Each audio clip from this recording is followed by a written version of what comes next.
uh, Zimbabwe is a landlocked country. There is a river that flows through it.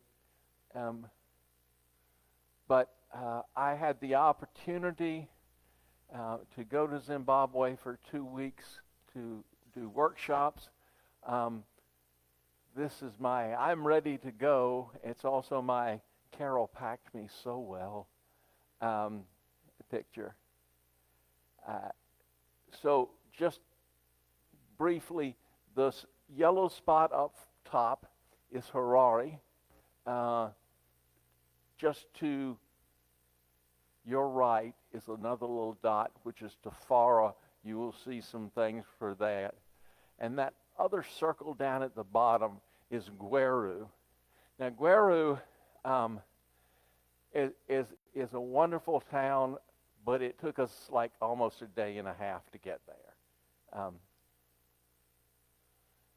This is my first host, two hosts and sponsors. Pastor Muno is right next to me. His wife, Henrietta. Ralph is on the end, and his wife, whose name I can never pronounce, and I'm not going to. But I will tell you, she took such good care of me. Oh. She made wonderful breakfast every morning. And she was just, they were wonderful. Muno was responsible for my being invited over. I met him when he was in the States back last March. This is the Emmanuel Baptist Community Center where the first workshop was done. It was a compound that houses a couple of schools and a church. So Emmanuel Baptist is the owner of the compound. And the pastor to my left is the pastor for Emmanuel Baptist Church and the principal for the school. And again, you see Reverend Muno. This was the first workshop that we did. It was a trauma workshop. It drew 60 people. And we had everything I needed there. You'll notice there's a slide show going on. We didn't have that at the other places. They said they were going to have a projector. They didn't. I now have a miniature projector I will carry with me everywhere. The woman that you see shaking my hand is Mother Mugabe. Her husband was the principal or president of the seminary before his untimely death in an auto accident, in which she lost both her husband and her oldest son. But she is a force to be reckoned with among Baptists in Zimbabwe. And she was at the workshops and was very supportive and said good things to everybody about them. This is Tafari Baptist Church. Tafari is a small community outside Harare, and this was one of the most interesting workshops. It was a workshop on substance abuse because Reverend Muno's son is recovering from addiction to crystal meth, and crystal meth has become a huge problem in Zimbabwe. It is also, by the way, a huge problem in Burma and in much of the third world. Easy to make, cheap. Anyhow, this was the flyer for that workshop. We had, all told, we were done 80 people attend this workshop. It was a wonderful experience. In all of these workshops, people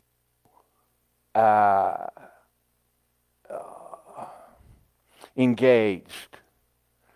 Sometimes in Burma, I have difficulty getting folks to talk because they're raised in an educational system where you don't question teachers or they hit you with a stick. You give them back what they want. These folks engaged. We had some really, really lively conversations.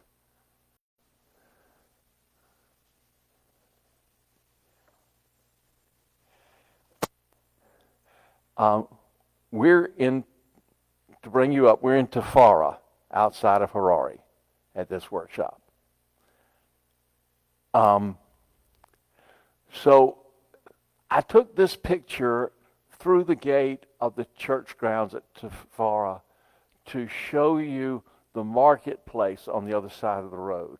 Much of the economy in Zimbabwe is an informal economy.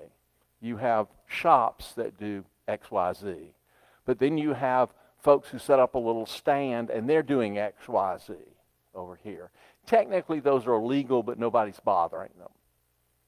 Nobody, because the economy in Zimbabwe is so bad that just getting by is a major undertaking. Okay.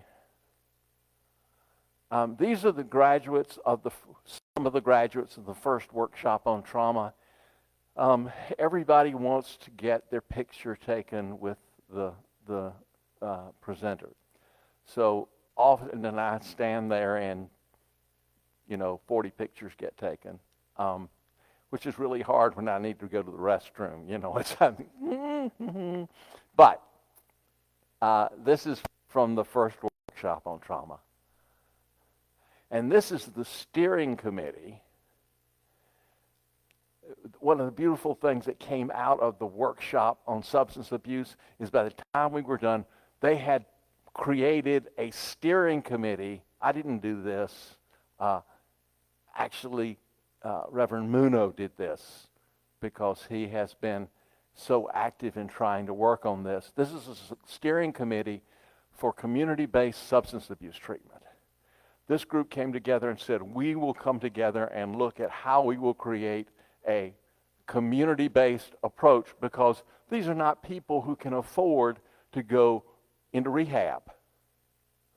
Okay, there is no insurance, there is no family. Sometimes there's family wealth and they can send folks. One of the things that I found, they are committed to finding ways to get better. And when they asked for a steering committee to work on this, they volunteered to be there. Now,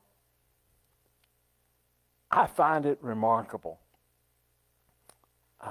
because we might, some of us have said, well, after you've got some recovery, we'll have it. No. The church wrapped its arms around these young men and said, great, come be part of this. I got word yesterday, steering committee's still meeting. They're coming up with ideas. This is Reverend Muno's family. The woman in the wheelchair is his mother. She is seriously ill. The woman in the purple on our right is Muno's wife. Moving to Muno, to the young lady in red, that is his middle daughter. Then the chubby guy in the blue shirt. And then his wife's youngest sister lives with them. And next to her is a sister who is also one of the caregivers, a sister of Muno, who is one of the caregivers for his mother. The women in these purple outfits, that is a sign that they are part of the women's leadership in the church. We think women in church women in the United States are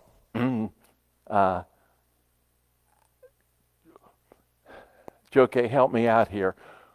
church women leadership in Africa, they are a force to be reckoned with.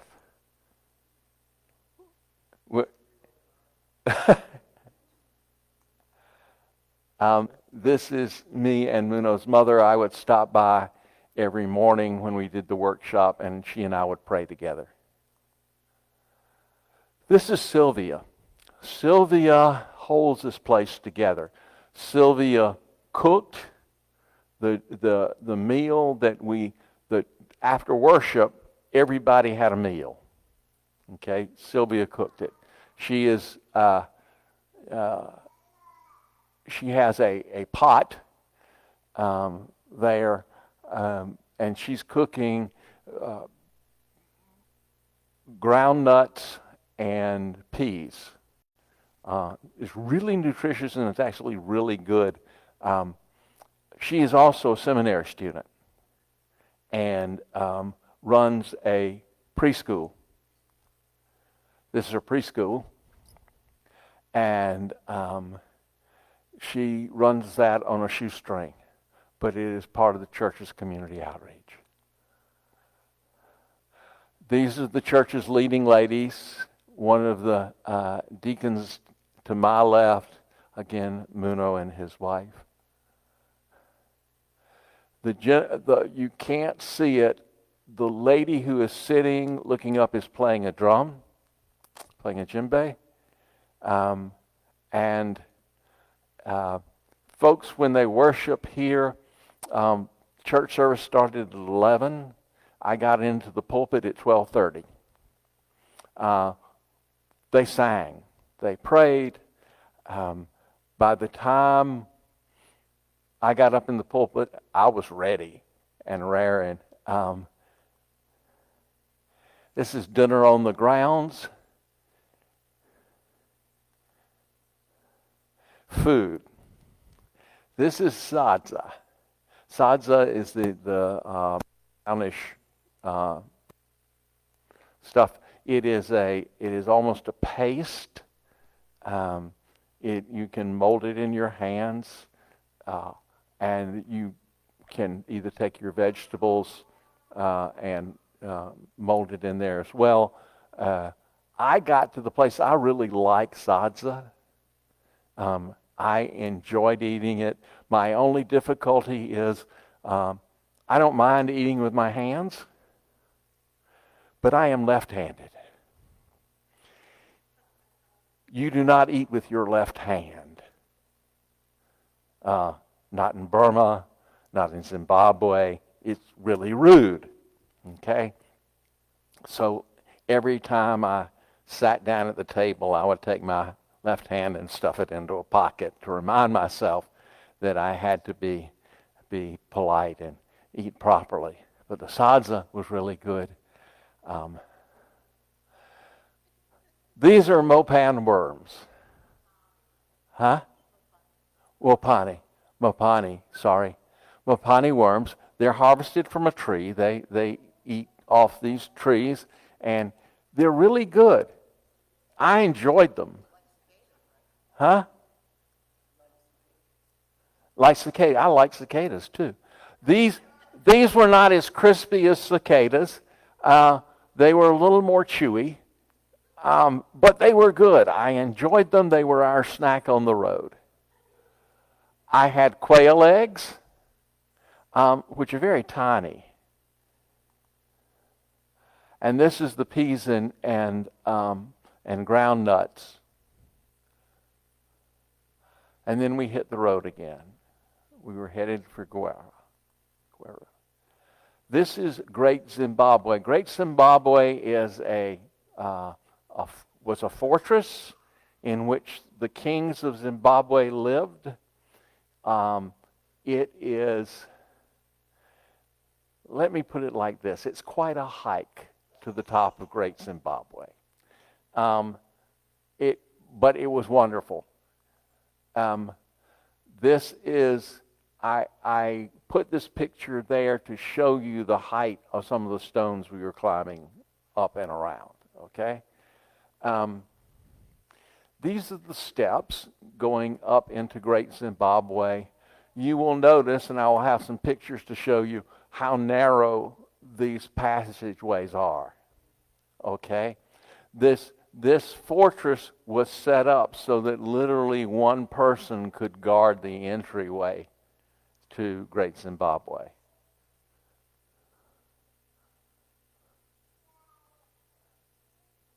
Down below Great Zimbabwe is this little Shona village in which lived the king's other wives, and other people who served the king. But the king and his primary wife lived up in Great Zimbabwe, where they were safest. These other folks lived down in the village. This is up in Great Zimbabwe. This rock area that Muno has his hand on, one of the little monument stones, is the grave site for some of the kings. They are buried beneath those stones. For some reason, Muno wanted to go stand on top of the grave site. I was not about to.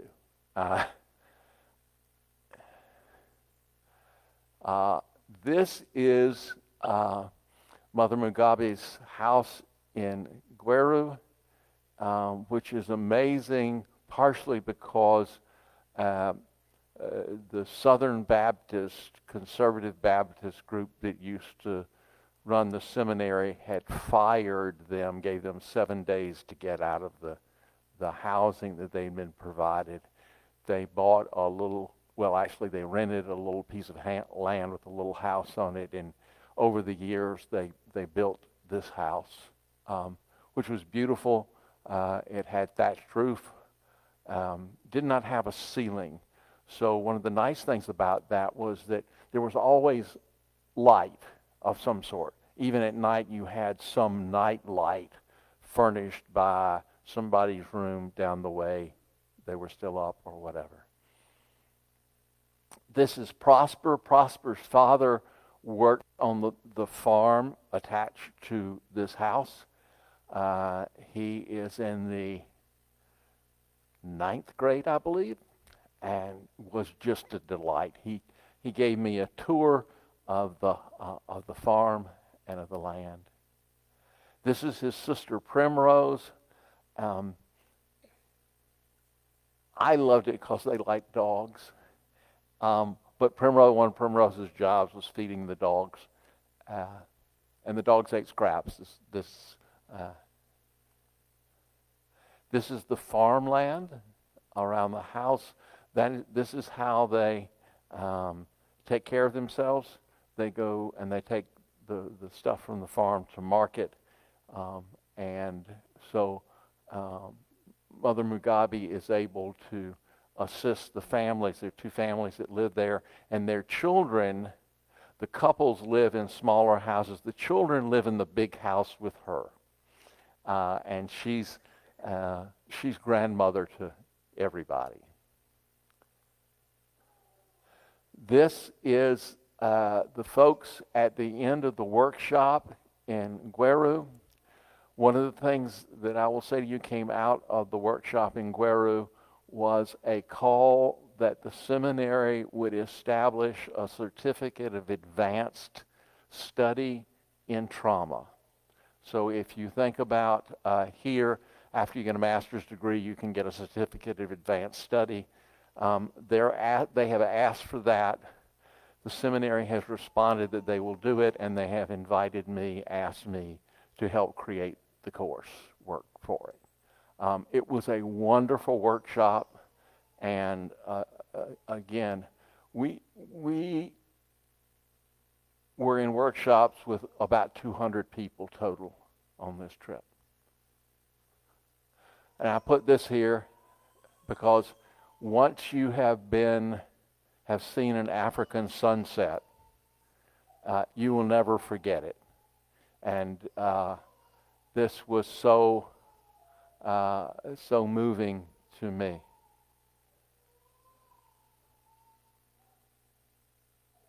That's my trip. I had some videos that are videos, but I can't figure out yet how to put them on a PowerPoint.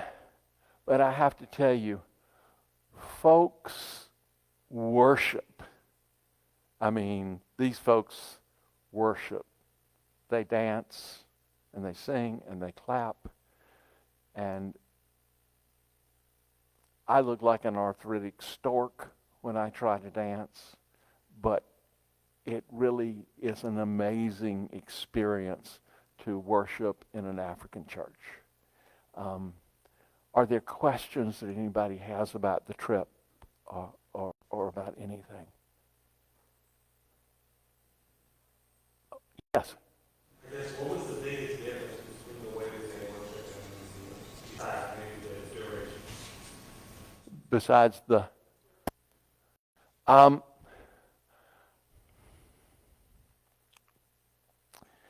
they are much more emotionally and physically involved in worship.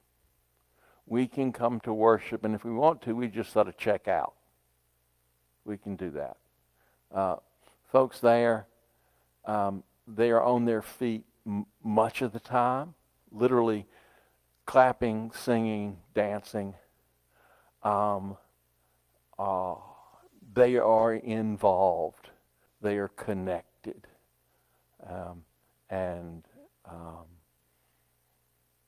I miss some of that. But yeah, it's that connection. Other? Yes. Having watched too many action movies, since you were talking about the drug abuse and the crystal meth, is it at, what do we call it, real high level? Yes. And the criminal elements, I mean, you know, I'm used to seeing, that's why I brought up the fact that I watch too many movies. It's always sort of centered around what's going on in the United States. Mm-hmm. And we have this big cosmopolitan, we have these different ethnic, the Russian mafia, the Italian mafia, and all these guys, you know, duking it out for territory and so forth. Do you know much about, do they have a lot of outsiders who are kind of coming in and trying to run territorial turf there? This kind of stuff? I don't have an answer. I don't have an answer to that. I did not see or hear anything that would make me think that. The thing about crystal meth is you can make it in your bathroom if you don't blow it up. I mean, so yeah, Chemicals. Yeah. It's getting quickly easier to make and get. So it's just a growing problem. But as far as the criminal stuff, I really... Money involved, and if there's money, then there's somebody who wants the money. Yeah, so there's low-key crime in that people are mugging you, okay? But I have not seen evidence of high-level crime about that yet. Yes, ma'am. Will you be returning? Will I be returning? I am expecting, okay, I have agreed to help create this course that they are developing, which would be like almost a year-long course. The goal is that I will travel to Zimbabwe 2 or 3 times over next year. We'll teach face-to-face, and then I will teach online.